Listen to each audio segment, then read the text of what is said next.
নমস্কার বন্ধুরা, আমি আপনাদের বন্ধু মীনাক্ষী। আপনাদের সকলকে ইংরেজি নববর্ষের অনেক অনেক শুভেচ্ছা। সবার বছর ভীষণ ভালো কাটুক। সোনার গল্পে অডিও স্টোরি চ্যানেলে আপনাদের সবাইকে স্বাগত। আপনাদের মনে হতে পারে হঠাৎ করে কেন আমার এই গল্প বলতে আসা। আসলে কি জানেন, জীবনের অনেক কথাই তো বলা হয় না। জীবনের অনেক না বলা কথাই বিভিন্ন লেখকরা তাদের বিভিন্ন লেখার মাধ্যমে অনেকদিন আগেই বলে গেছেন। সেগুলিই আজ আপনাদের সাথে ভাগ করতে আসা। আমাদের আজকের নিবেদন স্বামী বিশ্বশ্রয়ানন্দের লেখা ৩ মৎস্য। ছোট একটি গ্রাম। গ্রামে পাশাপাশি কয়েকটি জলাশয় ছিল। জল যখন বেশি থাকতো, নালা দিয়ে সব পুকুরগুলির যোগ হয়ে যেত। গ্রামে কয়েক ঘর জেলে থাকে। একদিন তারা এই পুকুরগুলির একটিতে মাছ ধরতে এলো।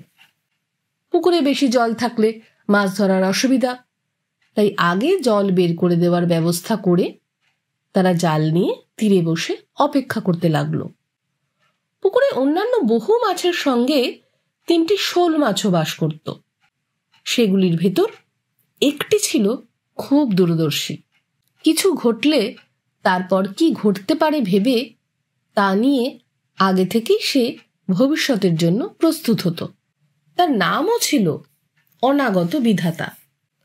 আনন্দে পুকুরে এদিক ওদিক ছুটোছুটি করে বেড়াতে বেড়াতে হঠাৎ তার নজরে পড়ল পুকুরের জল যেন ক্রমশ কমে যাচ্ছে। দেখে ভাবল, এত তাড়াতাড়ি জল তো কমে না। নিশ্চয়ই কেউ ইচ্ছে করে জল বের করে দিচ্ছে। জেলেরা বোধহয় মাছ ধরার মতলব করে এরকম করছে। আর দেরি করা উচিত নয়, এখনই প্রাণ রক্ষার ব্যবস্থা করা প্রয়োজন। এই ভেবে অনাগত বিধাতা অন্য 2টি শোল মাছের কাছে গিয়ে তার যা মনে হচ্ছিল জানালো। বলল, এখনো অন্য পুকুরের সঙ্গে জলের যোগাযোগ আছে, অন্য পুকুরে চলে যাওয়া যায়। দেরি করলে জল আরো কমে যাবে, তখন আর চেষ্টা করেও কিছু করা যাবে না।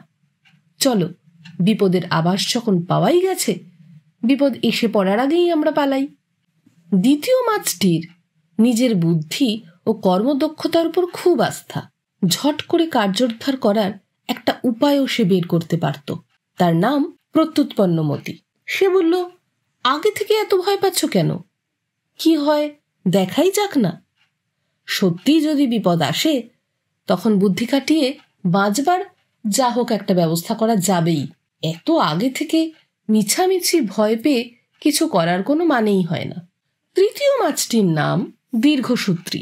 কাজ হাতে এলে সে পরে করা যাবে ভেবে ফেলে রাখে। সে বলল, তুমি বড্ড বেশি ভাবো। অনর্থক এত ছটফট করার তো কোনো কারণ দেখছি না। কোনো কাজই তাড়াহুড়ো করে করতে নেই। অনাগত বিধাতা দেখল এরা তার পরামর্শ নেবে না।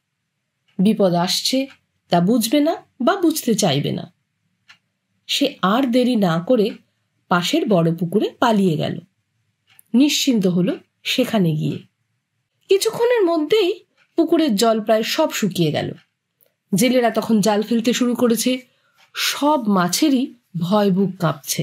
জেলেরা জালে ছেঁকে মাছগুলিকে ডাঙায় তুলল। তারপর একটা দড়িতে সেগুলিকে গাঁথতে লাগলো। দারুণ দুশ্চিন্তায় প্রত্যুৎপন্নমতির সময় কাটছিল। এখন প্রাণ সংশয় উপস্থিত। কি করা যায় ভেবে ভেবে সে এক ফাঁকে গাঁথা মাছগুলির মধ্যে মুখ ঢুকিয়ে দড়ি কামড়ে স্থির হয়ে পড়ে রইল। জেলেরা ভাবল এই মাছটিও গাঁথা হয়েছে। দীর্ঘসূত্রে প্রথম থেকেই ভয়ে আদমরা হয়ে গেছিল। সে কিছুই ভাবতে বা করতে পারল না। জেলেরা তাকেও অন্য মাছের সঙ্গে দড়িতে গেঁথে নিল। পাশের পুকুরে গিয়ে জেলেরা যখন জলে ডুবিয়ে মাছগুলির গা থেকে কাদা ধোয়াতে শুরু করেছে, প্রত্যুৎপন্নমতি সেই সুযোগে দড়ি ছেড়ে দিয়ে গভীর জলে পালিয়ে গেল। প্রাণ সংশয় ও উদ্বেগের মধ্যে দিয়ে চলতে হলেও সে কোনো রকমে বেঁচে গেল। দীর্ঘসূত্রে কিন্তু মারা পড়ল। বিপদের আভাস পাওয়া মাত্রই তার প্রতিকারের ব্যবস্থা করা অত্যন্ত প্রয়োজনীয়। শুনলেন স্বামী বিশ্বশ্রয়ানন্দের লেখা ৩ মৎস্য। আমরা নিয়মিত গল্প পাঠ করে শোনাবো। আপনারা যারা প্রথমবার শুনছেন, চ্যানেলটি সাবস্ক্রাইব করে নেবেন। গল্প পাঠ ভালো লাগলে বন্ধুদের সাথে শেয়ার করবেন। নিজে ভালো থাকবেন, আশেপাশের সকলকে ভালো রাখবেন। টাটা।